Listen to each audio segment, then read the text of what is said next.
Mostly the change in technology is the biggest thing we're trying to take advantage of now. Lighter weight, equipment to use, digital technology, the use of LED lights for lighting stuff up, which makes everything lighter, makes everything last longer. So really, so in a nutshell, is to take advantage of the technology. We took advantage of all the newest technology that we could find on stem to stern. So we went and talked to the marine engineer and got the latest specifications. So when we looked at what our needs were, that put us into the pump that we needed as far as pushing the water out of the back of the boat. That drove the engine that we had to have in it. That drove how much fuel we had to have. And when you have that much weight, then how do you displace that fuel? So that's how the boats are built today. When we want them to operate 6 to 8 inches of water on draft, and then at rest in about 18 inches to 22 inches of water, then that's why the boats are as big, or that's why they look the way that they look today.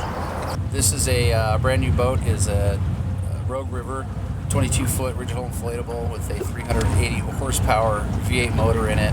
It's basically the same motor that comes out the Cadillac Escalade, except it's a Mercruiser version, a marine version.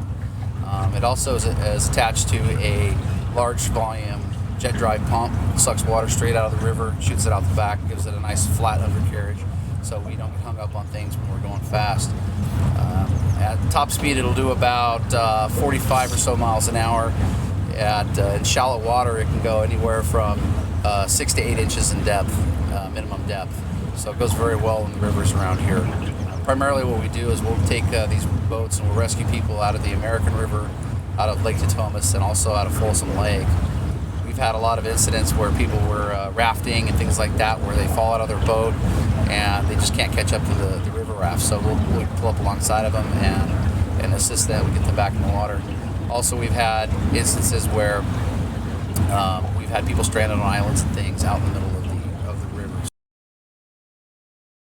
We have a side scan sonar, the latest touchscreen technology for GPS and mapping. We have a lot more lighting internally in the boat, externally on the boat, so we can see, and our night operations are greatly enhanced. Drought is interesting. The drought does not stop people from enjoying the water. It does not stop them from going to the river. So we're going to see whatever river flows we see, and people are going to be out there in that. So the moral of the story is, with less water means less depth in the river, and that's where these boats operate the best, is in that shallow water environment. And regionally, we all have that common capability now. It's a nice enhancement for the region. Dollars to fund this project comes from the federal government through California Office of Emergency Services.